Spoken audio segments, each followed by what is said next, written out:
Well, a cadre of conservative commentators have been spreading conspiracies about the Paul Pelosi attack, and we are here to fight against their dishonesty. I'm Brittany Page. This is the Page Perspective. Thank you so much for being here. I talked last time about the plan going forward. There's going to be 3 videos per week, Monday, Wednesday, Friday, on the topics that are most important to me. Please be aware of scammers in the comments. Yes, that has already started happening for some reason on the channel. Oftentimes these scammers will comment with a name that looks like mine, a photo that looks like mine, and ask you to text a number that you want a prize. Contact me on Telegram or WhatsApp. I am not on any of that. I will not ask you to text me in the comments. I will not tell you that you want a prize and to contact me on Telegram or WhatsApp. So please report those if you see them and know that that is not me. You can comment though and leave topic suggestions, and you can of course call on the voicemail line 657-464-7609 or email idoubtit@dollemore.com. So we're going to be talking about these conservatives spreading these conspiracy theories, and particularly Megyn Kelly. Megyn Kelly, the woman who gives women with fake blonde hair a bad name. Yes, I take that personally. She is a former Fox News anchor, former Today Show anchor. You remember she went from Fox to the Today Show because she wanted to be the new Oprah. But unfortunately, she felt so strongly about blackface that she just couldn't resist defending it. And so she ended up leaving that show. But she has a YouTube channel now, so you can find her on YouTube. You can find her on YouTube talking about, George Soros funded DAs and the alarming crime rate and how liberals want to stoke fear ahead of the elections. On and on. Most recently, though, this Paul Pelosi conspiracy theory that was covered in the New York Times, where they talked about numerous Republicans and conservative commentators that have been promoting the conspiracy theories, from Ted Cruz, Marjorie Taylor Greene, Tucker Carlson, Elon Musk. They're talking about lies that a third person was in the house, lies that the attacker was in a romantic relationship with Paul Pelosi's. The conspiracies have it all. But Megyn Kelly in particular has been highlighting the debunked reports that there was a third person who opened the door, alleging that the police have been providing inconsistent information. And she's now saying that the San Francisco Police Department has egg on its face. I feel like at a minimum, the SFPD has egg on its face, because even under the most generous story to Paul Pelosi and to the San Francisco police, they were in the house when this guy attacked Paul Pelosi with a hammer. I'm not sure how that happened. How do you have police officers on site and an 82-year-old gets attacked with a hammer in front of you when you have a gun as a police officer? It's one of the many questions here. The San Francisco Police Department has egg on its face, appearing foolish or ridiculous. That's what that means.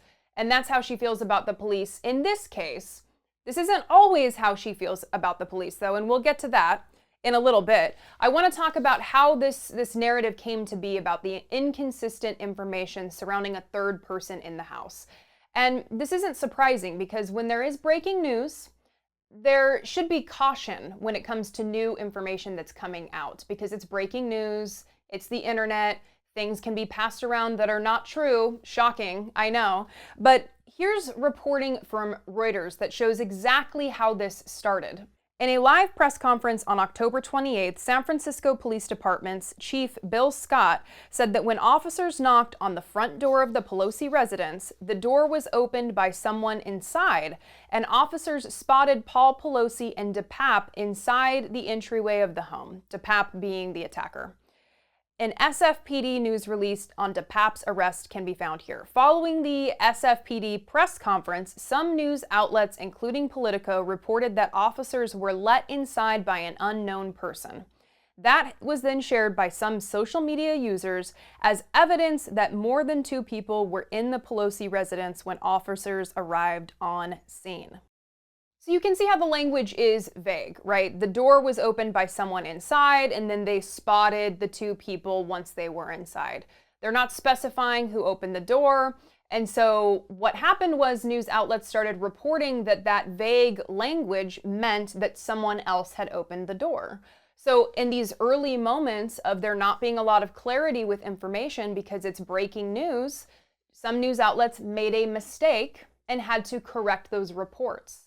And the San Francisco district attorney had to come out and make a statement and correct those reports as well. There were only 2 people in the home at the time that the police arrived, Mr. Pelosi and the suspect. There was no third person present. There were reports a third person opened the front door to allow officers to enter. District Attorney Brooke Jenkins says not true. At this time, we don't have information as to which of the men, Mr. Pelosi or the suspect, opened the door at the time. The police chief says responding officers saw the suspect hit Paul Pelosi with a hammer. They tackled and arrested the suspect, David DePape. We have nothing to suggest that these 2 men knew each other prior to this incident.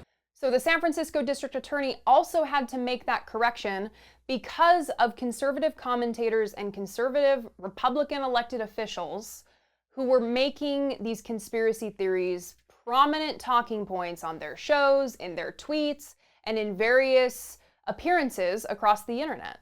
So what is motivating the spread of conspiracies in this case? Because as we can see, it seems to be a pretty straightforward case of the police chief in the very early press conference said something vague that was then taken in a different way, that was then corrected, the official record was corrected, and instead of accepting that, conservatives have continued to run with conspiracy theories rather than accepting the facts as they are.